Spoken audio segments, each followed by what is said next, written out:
Vamos conversar um pouquinho agora a respeito do crime de tráfico de pessoas, que foi inserido pela Lei 13.344 de 2016 no Código Penal Brasileiro, lá no artigo 149-A.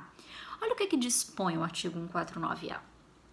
Agenciar, aliciar, recrutar, transportar, transferir, comprar, alojar ou acolher pessoa mediante grave ameaça, violência, coação, fraude ou abuso, com a finalidade de remover-lhe órgãos, tecidos ou partes do corpo, submetê-la a trabalho em condições análogas a de escravo, submetê-la a qualquer tipo de servidão, adoção ilegal ou exploração sexual. O que é esse crime de tráfico de pessoas? Reparem, qualquer pessoa pode praticar, é um crime comum, né? O núcleo do tipo aqui, ele já passa a ser um núcleo do tipo múltiplo alternativo, porque eu tenho vários verbos, né? Vários tipos de conduta que podem caracterizar o tráfico de pessoas. Agenciar, aliciar, que é seduzir, atrair, né? Recrutar, transportar, transferir, comprar, alojar, acolher pessoa, ou seja, tem pessoas que estão sendo compradas, estão sendo vendidas.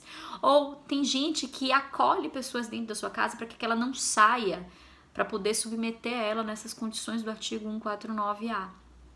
Então, nesse caso aqui, diante de qualquer um desses verbos, eu tenho crime de tráfico de pessoas.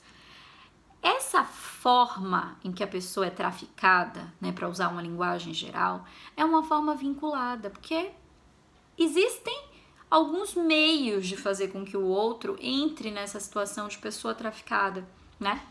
A grave ameaça, que é essa agressão moral, a violência, que é essa agressão física, né? A coação, que é uma imposição de qualquer outra forma, que você vai passar fome, então você tem que ir e jogar a pessoa numa situação como essa, né? A fraude, indução em erro, oferecendo um trabalho, como garçonete ou como qualquer coisa lá no exterior, e a pessoa quando chega lá vê que não tem aquele trabalho coisa nenhuma, né? Ou o abuso, pode ser uma relação assim de abuso de autoridade, por exemplo, que provoque uma situação de tráfico de pessoas. Qual é a finalidade de alguém comprar, aliciar, né?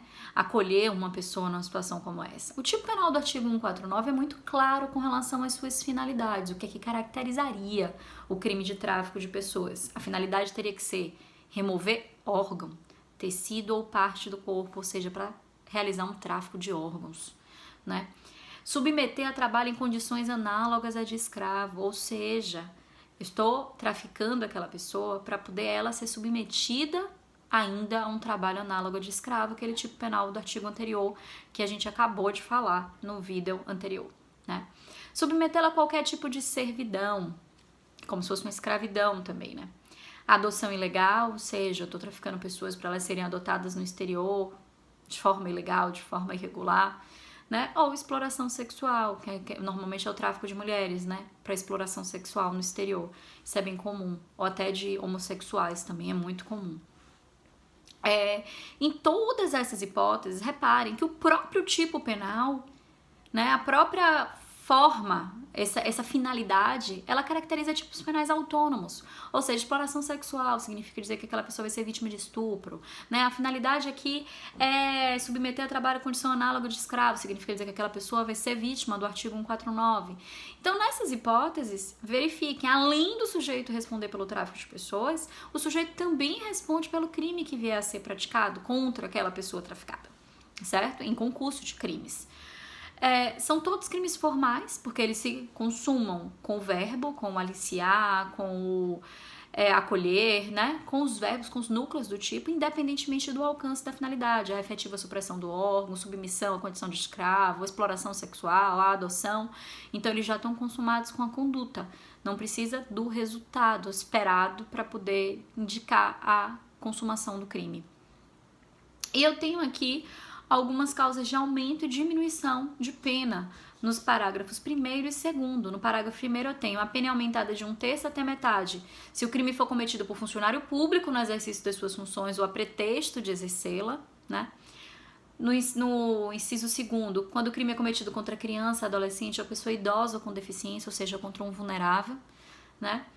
No inciso 3º, quando a gente se prevalece das relações de parentesco, doméstica, de coabitação, de hospitalidade, de dependência econômica, de autoridade, superioridade hierárquica inerente a exercício de emprego, cargo ou função, ou seja, o agente era quem deveria proteger a vítima e submete a vítima a uma situação de tráfico de pessoas, né? Quando a vítima do tráfico de pessoas for retirada do território nacional, ou seja, é mandada para o exterior, isso torna o crime muito mais grave, porque sair daquela situação é muito mais complicada, porque normalmente tem aí um passaporte retido, uma falta de condição financeira, uma dificuldade de falar o idioma, né, que dificulta, né, torna aquela situação muito mais complicada. E eu tenho uma causa de diminuição de pena no parágrafo 2º, que a pena é reduzida de 1 a 2/3 se o agente for primário e não integrar a organização criminosa. Significa dizer que quando a gente é primário e não integra uma organização criminosa, eu tenho uma causa de diminuição de pena. Por quê? Porque o fato ali é como se considerasse que aquele fato é isolado, né? Que não é um fato corriqueiro. Então, portanto, o fato seria considerado como menos grave e, portanto, teria menos pena. Até o próximo vídeo.